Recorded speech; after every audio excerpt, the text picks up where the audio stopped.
It's that time of year again. Holiday parties are in full swing. Homes are being opened to extended family and gifts are being exchanged left and right. Well, all these things made better with a touch of elegance that doesn't cost a dime. In other words, employing proper etiquette. We're excited to have with us national etiquette expert and owner of the Protocol School of Texas, Diane Gottsman. You've been featured on Headline News, Fox and Friends, Hallmark Channel, and now Fox 24 News Now. So welcome. I'm thrilled to be here. Thank you for having me. Well, you have some terrific tips. Let's just first start by talking a little bit about your history with etiquette and what the Protocol School is. So the Protocol School is actually a company. It is not a school.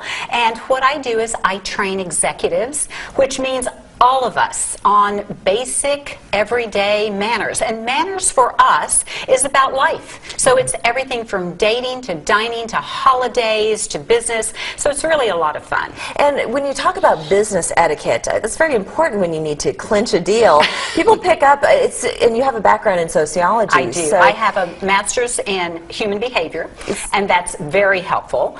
And it's all about building relationships. I think that's part of what makes us a success is people can tell whether you're authentic or not. Yes. They know when you're putting on airs. And what etiquette is not about not about being pretentious, snobby. You know, it's all of the things that make other people trust us and relate to us authentically. And you said that very important word, trust. Because when you are developing, whether it's a business relationship or it's a personal relationship, trust is the cornerstone of that interaction with the other person. That's right. That's right. And to show graciousness as well in the moment is also very important, and that becomes very important during the holidays.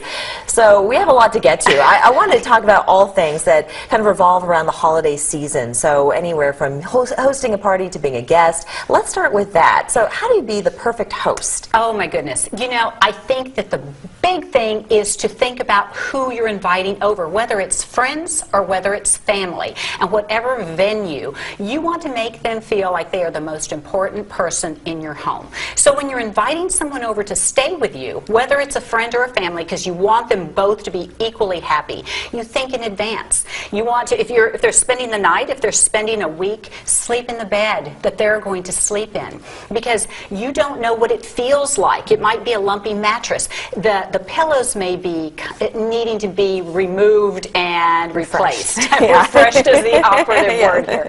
So even if you clean the sheets from your last guest, it might have been 6 months ago. So wash the sheets, have extra blankets, a light, make sure they have a Wi-Fi password. All of the little details that let them know that you were preparing for them. And how about food? Because you obviously would be preparing food for them as well. Is it proper to ask, you know, what are your likes, dislikes, allergies, yes. things like that? Absolutely. So you want to ask in advance. Now, if it's your family and you raise these children of yours, let's say, because even if your kids come to visit and you have, you know, they may be bringing friends and you know their likes and dislikes, but what if you have guests over that you don't know whether or not they have an allergy? So certainly you want to ask in advance, do you have any restrictions that I need to know about? And as a guest, the guest should feel free to say, you know, I'm allergic to nuts or I have a gluten intolerance, because you want your host to be prepared as well. And what does make a good guest? Because with that comes some responsibility as well. Yeah, no surprises. That's what makes a good guest. So don't arrive early. If it's a cocktail party, for example, if the start time is 7, don't come at 6:45, because, you know, as a host, we're rushing around doing last-minute details. So if you are staying with someone, you don't want to arrive with your pet that they did not know you were bringing, or an extra friend of a friend. And you know, I know that sounds like common sense, but so often it just happens that way. So you make yourself at home, and that means that you pitch in with chores, you offer to take them out to dinner multiple times if you're staying there multiple days. And don't leave wet towels on the floor, make your bed. Be respectful. It's all about building this relationship, because the host wants to feel like you're enjoying yourself, but they don't want extra work. And what about the lasting impression too? Because as a guest, you want to give a proper thank you as well. So thank them in advance and thank them at the end. So show up with a hostess gift or have one delivered If you are going to a cocktail party, you want to send flowers, or give flowers, send flowers. Don't show up with a bouquet of flowers, because now they have to stop and put them in a vase. And always at the end, I think you can't go wrong with a thank you note. Thank you notes go a long are way. not outdated. No, they are definitely not. And something that's handwritten, too, that shows that you took the time to sit Yes. down and compose something, right? All right. Well, we're also going to be talking about gift giving and some of the major components of the holiday season. So stick with us. We'll be back in 2 minutes.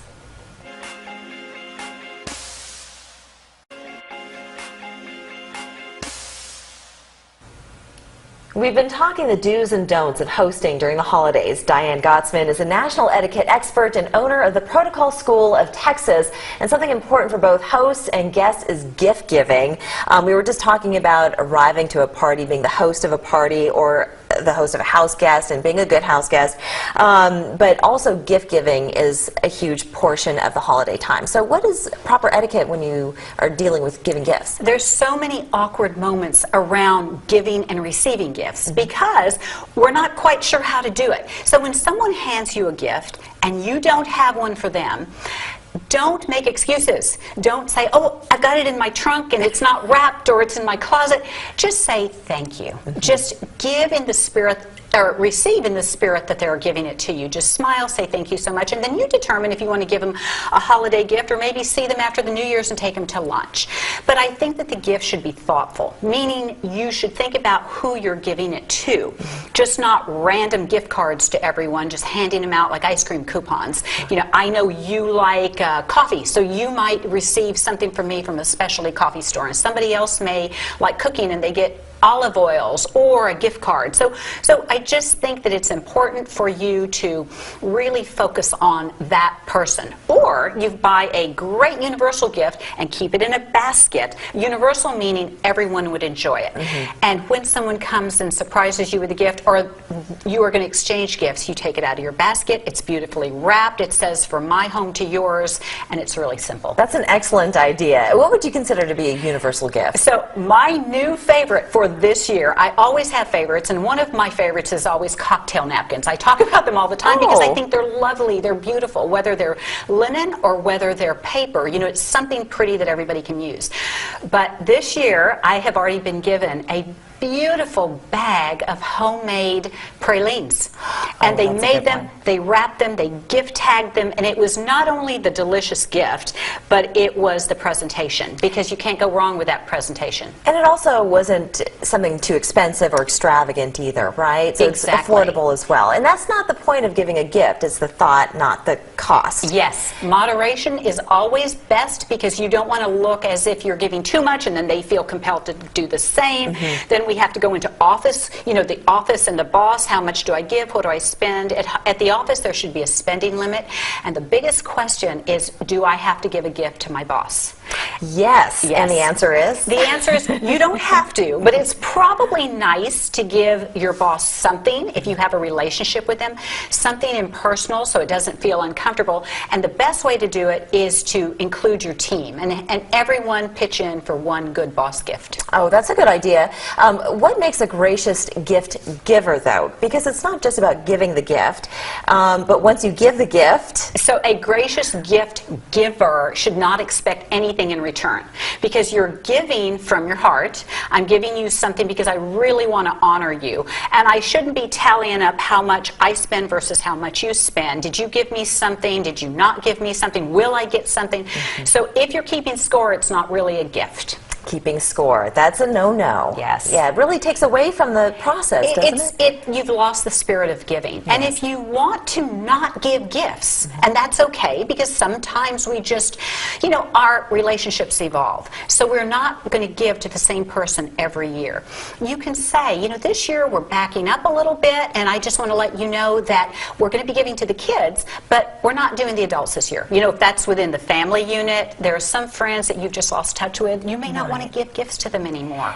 That is true too. And also when you have a huge family, it's a little ridiculous to think that you have to buy 100 gifts That's for right. each person. So decide in advance, which means right now you have to decide before it's too late. Yes. And then stick to it. Or a nice card or something like absolutely. that, right? Handwritten, love it. Yes, and then now we're sitting down at the table. So we've got lots of table manners that we could go on and on and on about, but what are some of the biggest mistakes that you would think that people make? So I think something very simple. People don't know where their bread and their water goes. So if you make a little B and a D with your fingers, it's bread, drink, bread left, drink right. That's your bread plate is on your left, your drink is on your right, or BMW, meaning bread, meal, water. That way you're not drinking from somebody's water glass and eating from somebody's bread plate. You sit where your host puts you. Don't change place cards because she or he put you there for a reason, and you want to make pleasant conversation. You know, even if you are an introvert, an extrovert, it is your job to be interesting. So you need to come to the table armed with some really fun topics that don't involve volatile topics, volatile subjects, and we all know what that means. Politics, sex, religion, divorce, gossip.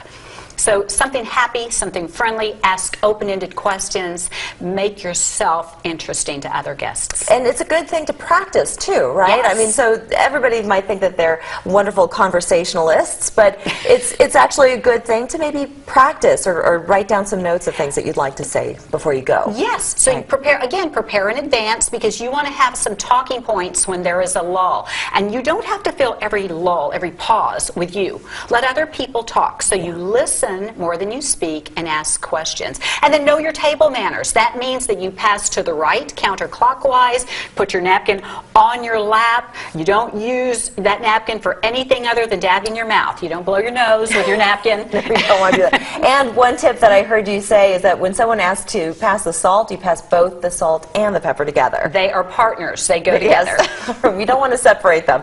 Thank you so much, Diane. This is such a pleasure. All right. Well, we're going to have all that information on our website, foxcharleston.com. We're back in 2 minutes.